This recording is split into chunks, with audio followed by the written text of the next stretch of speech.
It's been a hot minute, but we're just gonna go quickly run over some lessons that I learned over the summer. Just strap in, grab some popcorn. Christianity can be as easy or as difficult as you make it to be.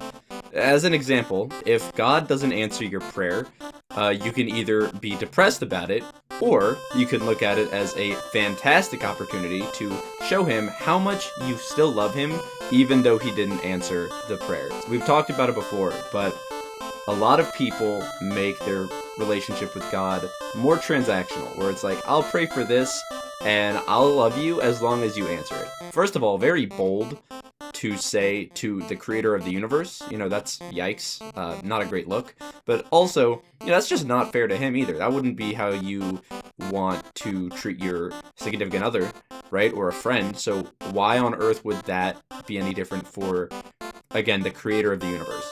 Next time you pray for something, don't look at it as, oh no, God didn't answer my prayer, I'm going to be upset about it. I mean, you can be upset about it, but don't be mad at him. Instead, say, you know what? There was a reason for that. I'm going to continue to love you. I'm going to show you that, this is not a transactional relationship. You can find good in all of the bad. You just have to want to look for it.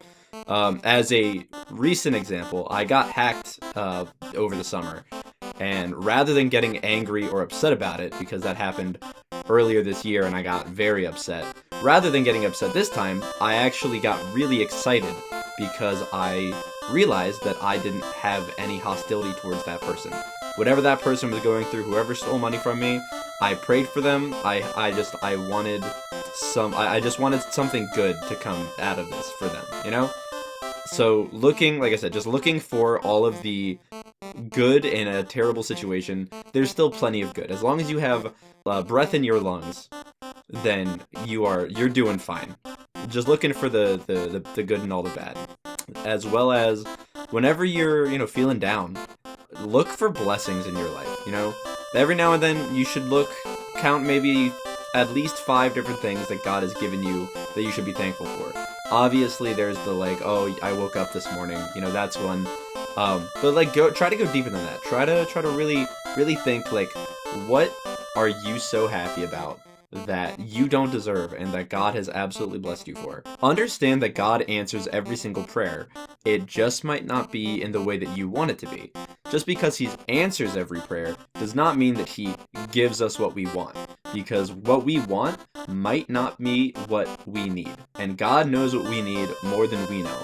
Just because we want something really bad, God can see every outcome. And so if he knows, if he gives you this thing, that might actually cause you a lot more heartbreak or more sadness later down the line. And so, if you pray for something, do not expect that is what's going to happen, because that's, again, we should not look for a transactional relationship with God. Another really big one that it took me an embarrassingly long amount of time to understand: God does not punish people because he doesn't like them. On the contrary, it's because he loves us that he chooses to punish us. So Hebrews 12:6 reads, "For the Lord disciplines the one he loves and chastises every son whom he receives."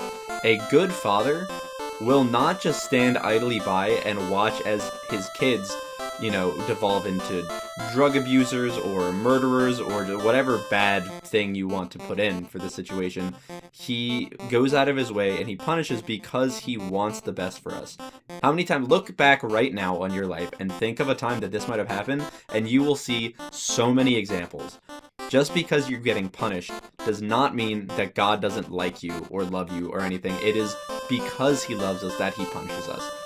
That little trick helped me out so much, and it's very embarrassing because it's so obvious to say out loud. Look at gentle parenting. That is a train wreck. There's so many people who are gentle parenting their kid. And then the very last one that I want to bring to your attention actually comes from 1 Corinthians 6:20. So in it, Paul says, "You were bought at a price. Therefore honor God with your bodies." Again, this took me a long time to understand that we come out of the womb with original sin, destined for failure, right? We don't fail because God continues to love us and forgive us, and that's because he bought us. He bought our salvation with the death of his son. God bought all of us at the price of his son's life.